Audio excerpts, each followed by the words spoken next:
Justin Fouda ici, oui, c'est bien cela. Et Justin Fouda ici, monsieur Marc. Bonsoir. Bonsoir, monsieur Charbel. Vous êtes expert en agronomie, notamment expert chevronné de la culture du poivre d'origine camerounaise. Vous êtes avec nous ce soir, on va parler du poivre. D'abord, il nous revient, monsieur Aïssi, il nous revient que c'est grâce à votre expertise que le Bénin a réussi à avoir une plantation de poivre à l'Ita. Aïta. Oui. Aïta. C'est cela. Au Bénin, oui. Et quel a été le processus? J'avais mis mes coordonnées dans les réseaux sociaux pour expliquer aux gens de la diaspora qu'ils peuvent passer par moi pour produire du poivre en Afrique, ainsi que d'autres cultures. Comme je vais rappeler aux téléspectateurs qui nous suivent en ce moment, vous qui nous suivez sur le réseau local de Gulf TV Bénin, sur le réseau international de Gulf TV Africa et sur l'ensemble de nos réseaux, Odyssée, YouTube, Facebook et autres, le poivre dans l'appellation traditionnelle, c'est ce qu'on appelle le lélincou. Bon, ça a d'autres noms dans nos langues ici au Bénin, mais de cela qu'on parle. Alors, vous aviez contacté les Africains de la diaspora. Oui, en passant par les réseaux sociaux, j'ai mis mes coordonnées. Et j'avais déjà implanté le poivre dans certains pays, et au Cameroun notamment. On a fait les reportages dans les chaînes de télévision. J'ai mis ça dans YouTube. C'est ainsi que M. Alao, béninois de son état, il est chirurgien en France depuis plusieurs années. Il vit de son travail. Il a été impressionné par mon expertise et par ses vidéos. Il m'a contacté au téléphone par des réseaux sociaux. Il m'a demandé si je pouvais l'aider à implanter le poivre au Bénin. Il veut laisser quelque chose de très important au Bénin. Et il pense que en faisant cultiver le poivre au Bénin, le Bénin va vite se développer et il sera fier qu'il a fait quelque chose pour son pays. C'est comme cela qu'on a commencé à s'échanger par les réseaux sociaux. Avec M. Alao? Avec M. Alao, béninois, chirurgien en France. Et c'est comme cela qu'il a eu le courage de m'envoyer de l'argent. J'ai envoyé les boutures par avion et toujours par le net, j'ai commencé à les cocher. Il a son fils Valère qui est un ingénieur agronome au Bénin. On a travaillé en collégialité. Moi étant au Cameroun, monsieur Alao étant en France, son fils étant Valère étant au Bénin, je donnais les instructions par WhatsApp et tout, comment faire la pépinière, comment implanter. Je faisais certaines vidéos, j'envoyais. Et c'est comme ça qu'ils ont implanté le poivre au Bénin. Les traitements, j'ai fait la même chose. Aujourd'hui, nous sommes à 3 ans. Le Bénin produit déjà du poivre. Vous voyez ce poivre vert, il sort du Bénin. Fraîchement, on était au champ. J'ai été très impressionné par la qualité de la plantation. Pour un champ qui a été fait par WhatsApp, c'est ma première fois d'arriver au Bénin. Vous voyez ça? Ça veut dire, oui. Donc, je suis là pour aider M. Alao à aider ses frères du Bénin pour implanter le poivre au Bénin. Et je suis également là pour démontrer à tous les Africains que nous avions beaucoup de richesses en Afrique. Il suffit de penser, de réfléchir dans le bon sens. Nous allons faire des bonnes choses. À partir du poivre, je vais essayer de vous démontrer comment l'Afrique peut se développer. Allons-y déjà. Que pensez-vous de l'avenir du poivre? Puisque vous en avez là en quantité. Vous avez le poivre noir, vous avez le poivre vert, vous avez d'autres catégories de poivre, le poivre blanc du Cameroun, le poivre blanc du Bénin aussi. Oui, ça vient du Bénin. Et le poivre noir du Bénin, le poivre noir que certaines personnes appellent du poivre gris du Bénin. En principe, il faudrait que je dise aux gens la valeur intrinsèque du poivre. Le poivre que vous voyez là, monsieur Charles Bell, c'est une richesse inédite. Ah oui. La tonne du poivre en Europe varie entre 50 et 60 millions. Une tonne de poivre qui vient de l'Afrique. Et je tiens à vous informer que l'Afrique a la meilleure qualité du poivre du monde, particulièrement le Cameroun qui a déjà le label. Et quand j'arrive au Bénin, le Bénin a le même climat que le Cameroun et presque le même sol. Ça veut dire que si le Bénin s'implique à faire le poivre, ils auront la bonne qualité comme le Cameroun et ils vont se faire de l'argent. Le poivre... Et vous avez précisé, une tonne du poivre venant de l'Afrique en France... Oui, en France, en Allemagne, aux États-Unis, c'est 50 à 60 millions. 50 à 60 millions de francs. Et vous savez combien les autres pays qui ont la mauvaise qualité produisent. Il y a la Chine, la Malaisie, le Vietnam. Chacun de ces pays produit 3 000 à 4 000 tonnes l'année.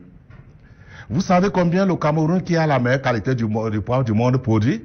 Combien? On était à 400 tonnes, on a chuté même un peu, on est à 300 tonnes. Pardon, on était à, oui, à 400 tonnes, on est maintenant à 300 quelque chose. Ah oui. Rien que. Conséquence, notre poivre ne peut pas faire le poids sur le marché mondial en termes de quantité. Mais parlons de la qualité. Nous avions la qualité, c'est la meilleure qualité du monde, mais sur le marché mondial, on est dernier. Quand tu amènes le poivre du Cameroun sur le marché mondial, la question qui revient, c'est que combien tu peux nous produire par an? Même si tu triches en disant que je peux vous fournir les 300 tonnes ou les 400 tonnes que le Cameroun produit, ils vont vous dire qu'en un mois, on va vendre tout ça. Les 11 autres mois, on fait comment? Ils préfèrent continuer à vendre la mauvaise qualité du poivre. C'est pour cette raison que je prends de la peine de dire aux Africains et aux Camerounais, aux Béninois, qu'il suffit d'élargir les plantations de poivre. Nous aurons la meilleure qualité du poivre du monde. Les autres, on va imposer nos prix sur le marché mondial. Les autres pays seront obligés même d'arrêter de cultiver quand on va produire beaucoup parce que les gens ne vont pas laisser la bonne qualité qui est en grande quantité pour aller prendre la mauvaise qualité. C'est pour cette raison que je suis là pour démontrer aux Africains que Dieu nous a tout donné. Mais nous sommes en train de négliger ces richesses. Et j'ai toujours dit, quand la tête ne réfléchit pas dans le bon sens, le corps souffre. Nous souffrons alors que nous avions toutes les richesses. Vous êtes sûr que le poivre peut être cultivé sur toutes les terres d'Afrique? Le poivre peut être cultivé sur toutes les terres d'Afrique. Il suffit de respecter les règles de l'art. Il suffit de respecter les règles de l'art. Ah, il y a les règles. Il y a des règles de l'art.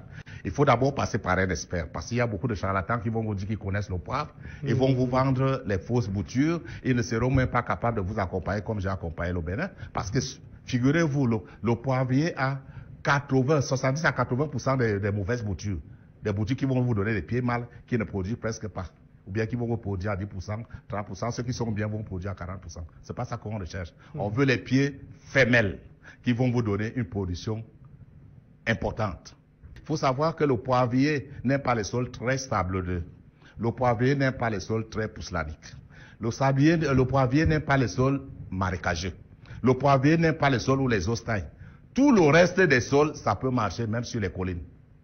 Ah oui? Oui, donc il suffit de noter que le poivrier n'aime pas les sols très sablonneux, le poivrier n'aime pas les sols poussellaniques, le poivrier n'aime pas les sols marécageux, le poivrier n'aime pas les sols où les eaux stagnent. Après les pluies, on retrouve les eaux qui stagnent là, ça tue les poivriers. Le reste, ça peut marcher. Et au Bénin, on en trouve les terres végétales pour le poivre. Il y en a beaucoup. Oui. Une autre chose que j'ai constatée au Bénin, vous aviez de l'or à côté des maisons. Les tuteurs poivriers, vous savez, le poivrier, c'est une liane qui s'agrippe sur un tuteur. Et on gère le tuteur, on gère le poivrier. Au finish, le poivrier s'agrippe sur le tuteur, il devient comme un arbre. Et au Bénin, toutes les maisons, presque quand je vois à Ita, toutes les maisons ont les isopes plantés sur la cour et tout ça. Il suffit de mettre les poivriers là, ils ont les bonnes récoltes chaque année pendant 50 années pour ça. J'ai aussi vu les palmiers à huile à côté des maisons. Ces palmiers à huile ont des allées qui sont élargies. Le poivrier aime le microclimat parce que quand c'est jeune, il est fragilisé par le soleil. Il suffit de planter les poivriers entre ces palmiers. Vous avez le microclimat des poivriers et vous avez les fortes chances que ces poivriers réussissent. Le Bénin a une richesse inédite. Il faudrait que les Béninois se mettent au travail. Parce qu'il y en a d'autres, dès que ils vont voir l'émission, là, ils vont commencer à aller prier. Seigneur, aide-nous. Le Seigneur ne va pas jeter de l'argent en passant par le ciel. Il faut qu'il crée d'abord les champs de poivre. À ce moment-là, le soir, ils partent prier que Dieu aide-nous à avoir des bonnes récoltes de poivre. Le Seigneur aime les travailleurs, il va passer par ce poivre, il va leur donner les bonnes récoltes et le Bénin va se développer. Qu'on cesse d'aller se prier toute la journée, toute la nuit pour croire que Dieu va lancer de l'argent ou du poivre au ciel, on va ramasser au Bénin ou je ne sais pas dans quel pays pour devenir riche. La richesse passera par le travail. Il faudrait que les Africains comprennent que le poivre, c'est de l'or vert. Justement, monsieur Aïssi Fouda, comment faire pour obtenir et le poivre noir, et le poivre émolu, et le poivre blanc et autres? Puisqu'il y a toute une diversité de Très bonne question, M. Charles Bell. Il y en a qui demandent toujours même comment on fait. On a le poivre vert. Vert, oui. Il y en a qui demandent souvent où est l'arbre qui produit le poivre blanc, où est l'arbre qui produit le poivre noir. Oui. Je tiens à vous expliquer que tout passe par le poivre vert. Le poivre que vous voyez là, c'est le poivre vert. Ah oui, c'est vraiment vert. Et on a cueilli ça dans la plantation de M. Alao au Bénin ce matin. Et pour faire du poivre blanc, on passe par ce poivre vert. Qu'est-ce qu'on fait? Le processus est simple. On choisit un pic de récolte. Ça, c'est un langage technique. C'est une consultation. Oui. On choisit un pic de récolte. Ça, c'est un langage technique que je pourrais donner les détails après. Oui. On trempe le poivre dans l'eau. Après 3-4 jours, on change cette eau. Après 12 jours, 14 jours, la peau a déjà pourri. On lave, on sèche. Ça donne directement du poivre blanc, comme vous voyez le poivre du Cameroun là. Ça donne directement, ça se produit par moi-même, ça donne directement du poivre blanc. Si vous voulez... Et c'est ça qu'on obtient déjà au Bénin. Oui, ça on obtient déjà au Bénin. Et le poivre, plus on trouve des emballages intéressants, plus le prix augmente. Au-delà, quand on vend déjà dans les moulins, le kilo peut aller à plus de 60 000. Parce que là, il y a le prix du boulet, il y a le prix du poivre. Et puis c'est hygiénique. Je disais donc que si pour faire aussi le poivre noir, on passe toujours par le poivre vert.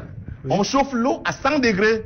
À 100 degrés. 100 degrés. Là, et on trempe ce poivre, le pic de poivre vert qu'on a récolté dans cette eau pendant 3, 4, 5 minutes.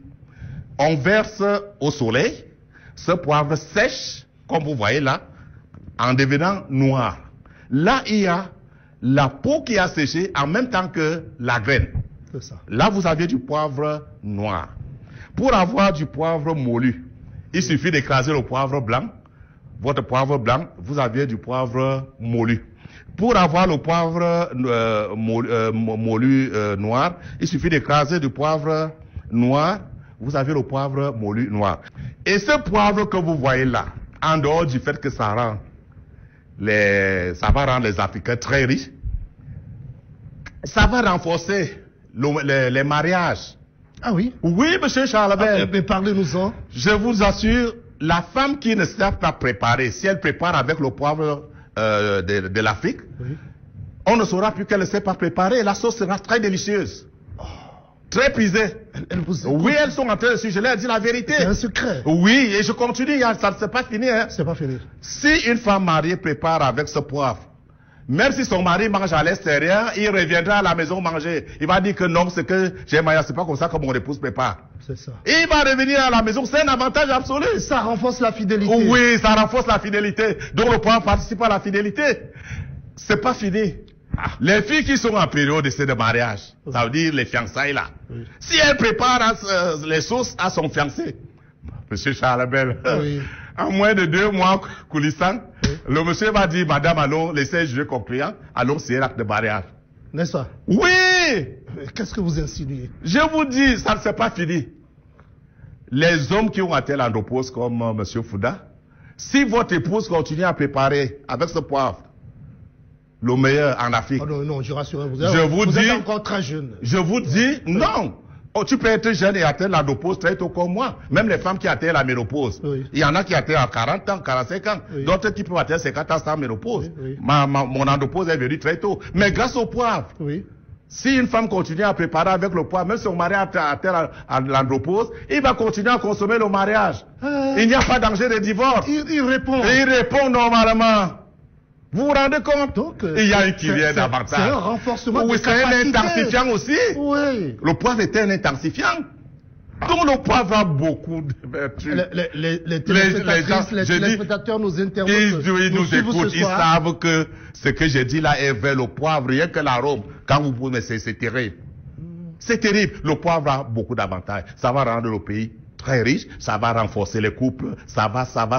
Il y a une kyrielle. Ça unit la famille. Ça unit la famille. Et lorsque la famille est unie, c'est le bonheur qui... Et ça rend les sauces en Afrique très prisées, très délicieuses, au point que les Blancs seront toujours obligés de venir en Afrique, passer les congés, et ce sera aussi un avantage pour le tourisme. Ah oui, oui, parce que quand ils viennent en tourisme et qu'ils consomment béninois, il n'y a rien à faire, ils retourneront chez eux performants. Oui! L'Afrique, Dieu a tout donné à l'Afrique. Les fleurs, là où j'ai dormi, je ne peux pas donner le nom de l'hôtel, je ne fais pas la publicité. Oui, il y a les Françaises qui étaient là. Elles ont passé une semaine, elles partaient à Cotonou aujourd'hui, elles passaient le temps à filmer les palmiers carottins, les fleurs qui sont là et tout. Elles disent qu'ils n'ont pas ça en France. Nous, on a ça sur place, on a ce microclimat. Quelle richesse. Non, le paradis, c'est en Afrique. Mais il faudrait utiliser ces choses dans le bon sens. Il faudrait que la tête réfléchisse dans le bon sens. J'ai toujours dit que quand la tête ne réfléchit pas, le corps souffre. Monsieur Aïssé Fouda, les téléspectateurs nous suivent en ce moment. Tout ce que vous venez d'expliquer les intéresse. Quel conseil à ceux qui veulent cultiver du poivre en Afrique dans le bon sens? Je leur demanderai de passer par les experts. Il n'y en a pas beaucoup en Afrique.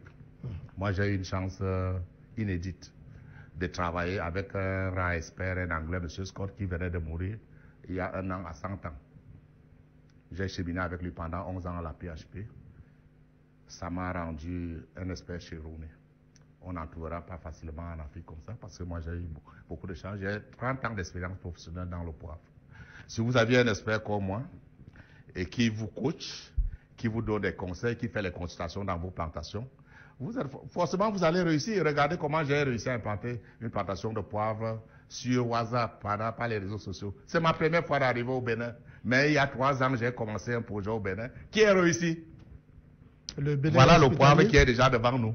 Et quand vous trouvez le Bénin? Le Bénin, c'est un pays très beau. Il a, la superficie est plate. Les Béninois, je les trouve gentils, accueillants. Mais seulement, il y a un problème. Lequel? Il faut se mettre au travail. Les isobres qui chôment là, les terres qui chôment là, les allées des palmiers et tout ça. Il y a les Béninois qui sont encore pauvres alors que la richesse est là. Vous adressez aux dirigeants en ce qui concerne le poivre. Vraiment, je souhaiterais... Je suis venu au Bénin pour, une fois de plus, dire aux Africains que Dieu nous aime beaucoup. Il nous a tout donné. Et à partir du poivre, moi je pense que l'Afrique peut se relever parce qu'en Europe, même s'ils cultivent des milliers d'hectares, ils n'auront jamais la qualité que nous avions en Afrique. Pourquoi? Nous ne sommes pas les plus grands experts du monde, mais simplement Dieu nous a donné la chance d'avoir des très bons sols, des très bons climats. Vous voyez quand notre poivre mûrit, ça mûrit en saison sèche. Il est séché par le soleil et l'arôme reste intact. D'abord, ça donne... Je l'ai dit, monsieur Charles Bell, les femmes qui ne savent pas préparer, si tu prépares avec ce poivre, on ne saura plus que tu ne sais pas préparer. On n'a pas besoin de mettre des bouillons. Oui, non, avec ce poivre, la sauce sera très délicieuse. Et j'ai dit, les femmes mariées qui vont préparer avec ça, même si son mari mange à l'extérieur, il reviendra à la maison. Il va dire que c'est pas comme ça que mon épouse prépare souvent. Il revient manger. Donc, ça réunit, ça renforce les couples. Les filles qui ont des fiancés, préparez avec ce poivre. Vos fiancés vont en 2 mois coulissant, ils vont dire que l'essai est jugé concluant et du coup, ils vont décider d'aller signer l'acte de mariage. Pour des maris, pour des femmes qui ont des maris qui ont atteint l'andropause comme moi, si votre épouse prépare avec le poivre-ci, vous êtes sûr que votre mari va continuer à consommer le mariage. Il y a une kyrielle d'avantages. Sans compter que ce poivre nous donne des milliards, ça va nous sortir de la misère. Je vous remercie. C'était un plaisir de vous avoir reçu ce soir au siège de l'information. Monsieur Alao, je vous remercie. Monsieur Merci. Fouda ici. Merci. Monsieur Fouda. Monsieur Justin ici. C'est moi qui vous remercie, monsieur Charles Bell. Vous venez là de... Mais vous avez raison de dire merci à monsieur Alao parce que c'est grâce à lui que le poivre est venu au Bénin et c'est grâce à lui que je suis venu au Bénin. Donc, vous avez eu raison de dire... Monsieur Alao. Merci, monsieur Alao. Merci, monsieur Aïssé Fouda. Merci, monsieur. Merci infiniment. Vous êtes chez vous et faites comme chez vous au Bénin.